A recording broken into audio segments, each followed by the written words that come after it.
What's up, guys? Today we're playing a game that actually a lot of people sent me messages about to see what exactly it was. Now, it popped up on the Nintendo Switch eShop fairly recently, and it is an interesting game in that it's a survival game. Now, if you don't know what that is, that's a game where you're pretty much your sole intent, your goal is to survive, as you would expect in the title. And this game is called Radiation Island, and it's also on Steam, and it's also on the Google Play Store on Android, I believe. I have to check to see if it's on iOS. I know it's on Android, and I know it's on Steam.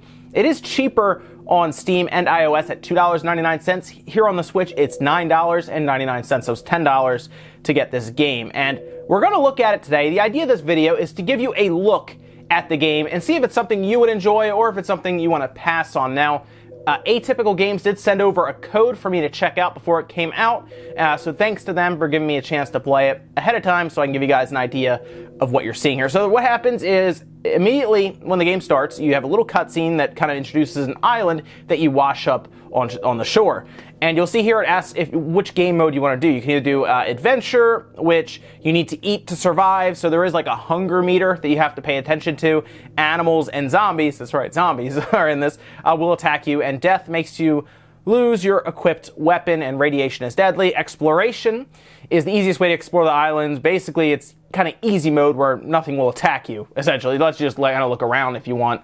And then survival is the kind of the hard mode. So it's basically like easy, normal, and hard, where they just basically try to starve you completely in the survival mode. We're going to go with Adventure, and this is kind of where you start, just like this. This is it. So what we're going to be doing here is attempting to, I guess, build, and you try to pretty much build through crafting. So you have like, you kind of punch, see there, but what we're going to do is start, I guess, picking stuff up, because you have a journal that will pretty much start running you through tasks or goals to do this. So we're going to kind of go in here and take a look.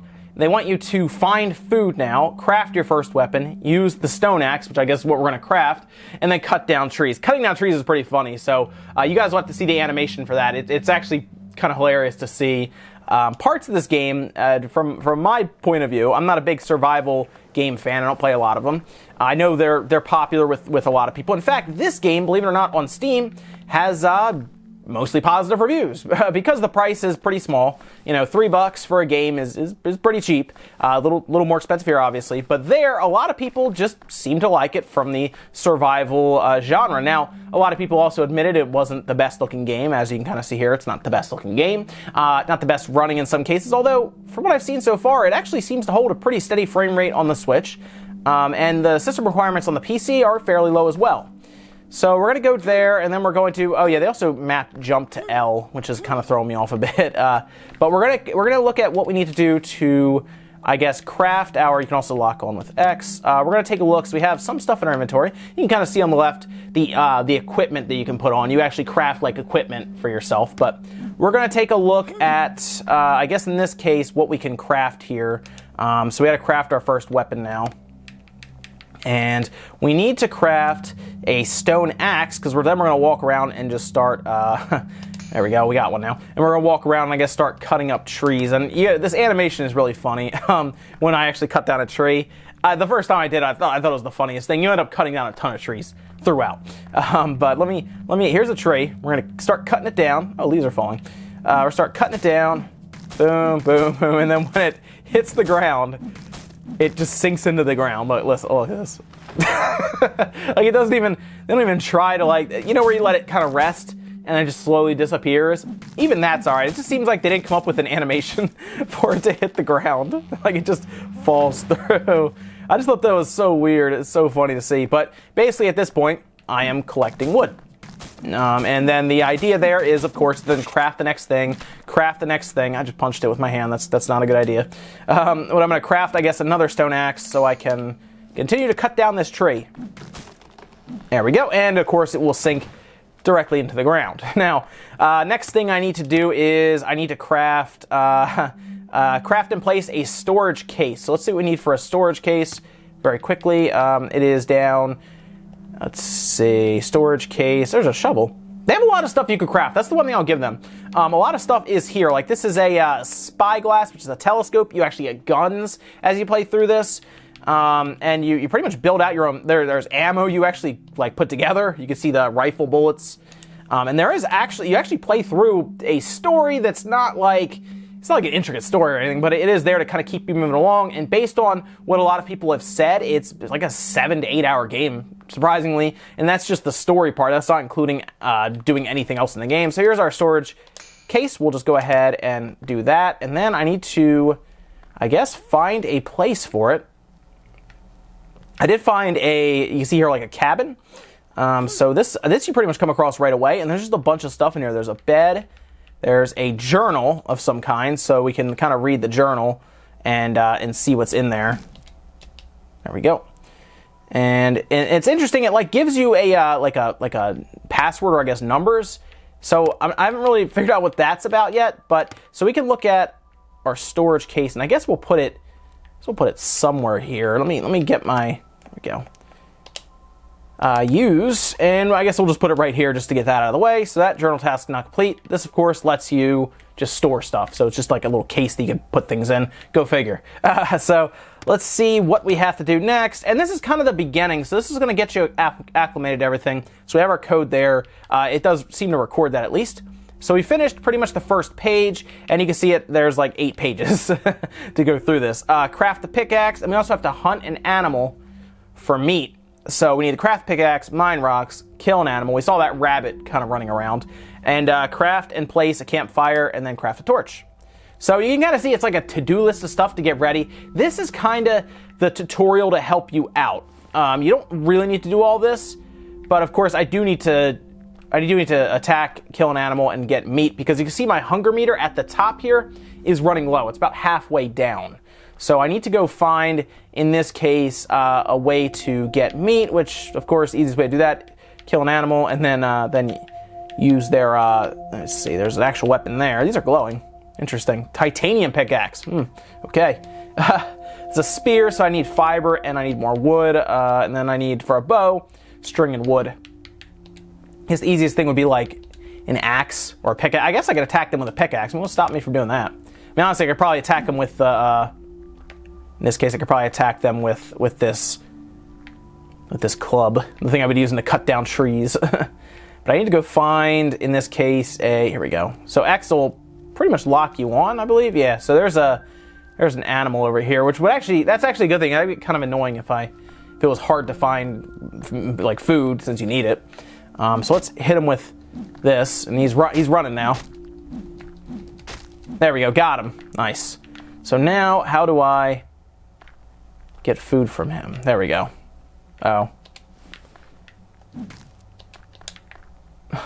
So I did that. Oh, there. Okay, so he like dropped. I guess it just dropped out of him. Okay, sure. So the good news is now I have food. So let me get the food out here. Use the meat. Yes, use it. There you go. Now my hunger meter goes up a bit. We'll use another one. Boom. And there we go. We're good. I'll switch back to this, and we need to cut down more wood. What I'm going to probably do, though, is now that I have food and everything, I'm going to start going up the hill here, and we'll start, I guess, doing some exploring. There's the tree. Watch as it sinks directly into the ground. So we're going to go, I guess, up here so you can kind of take a look at the game a bit. There is a lot of, like, kind of mystery things around that you're supposed to be exploring and trying to figure out what's going on here and what this island is. Because it's almost like, I guess, Lost kind of, where you just kind of wash up on shore. You don't know what's going on. And like I said, there are zombies, there are enemies you end up running into. And you can see there's quite a bit of stuff actually in this one. Over on the right, there is there's meat, mushroom, and then something else. I don't know what that is. There's fat. I'll actually move this over and get radiation suit. You know what? I will use that radiation suit. There is a way. There we go. Okay, so I am. I'm now using a radiation suit. Works. And this has another radiation suit, actually. What is this? A splint. I don't really need that now. I guess that's if you break your arm or something to repair it. Let's go up here a little further. It has kind of the God Ray effect, but it's not like... This is a serviceable game, I'd say, the way it looks. It's serviceable in the sense that you could tell what you're looking at, but it's not like pushing boundaries, obviously. It looks very similar on Steam as well. It looks worse on cell phones, again, as you expect.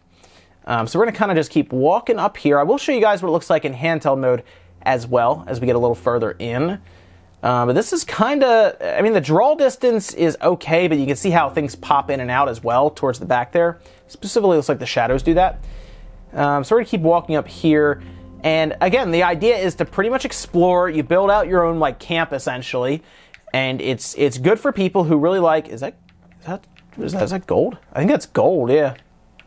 Oh, there you go, sulfur ore. Wow, you can only be mined with iron, titanium, or better pickaxes. So you find, I guess, equipment that's better as you go through. So you craft stuff, you get better equipment, and like I said, you eventually get guns, and you end up like actually like attacking people, and it kind of turns into a bit like, I guess, Walking Dead with zombies. It's so funny to read that zombies are in this game. When I first saw that, oh, it was really funny. And of course, you could also do just the exploring part where you don't actually have to fight or anything. Maybe you just want to explore the island, walk around and find any secrets that are on this island. You could do that as well.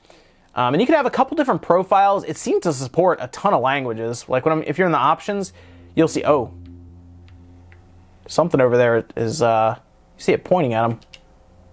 I'm not really sure what's over there that is trying to attack me. Anyway, there's a ton of different languages that I noticed that are on here too. But oh man, but sorry, the texture there, either it wasn't loaded in right or something. So it's pointing kind of at that. It almost looks like, oh, I see. It's like a wolf. You gonna attack me? Maybe I'll actually just hit him with this.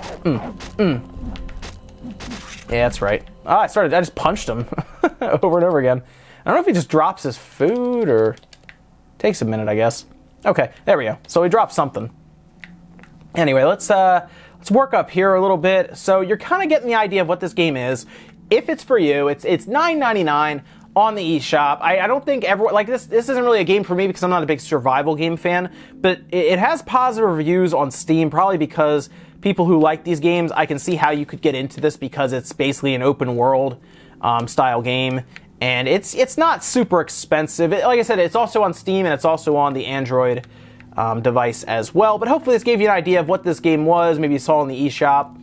And now you kind of at least have an idea. I'm going to jump you guys over to handheld mode so you can see how it runs there. And with that, guys, I'll see you in the next video.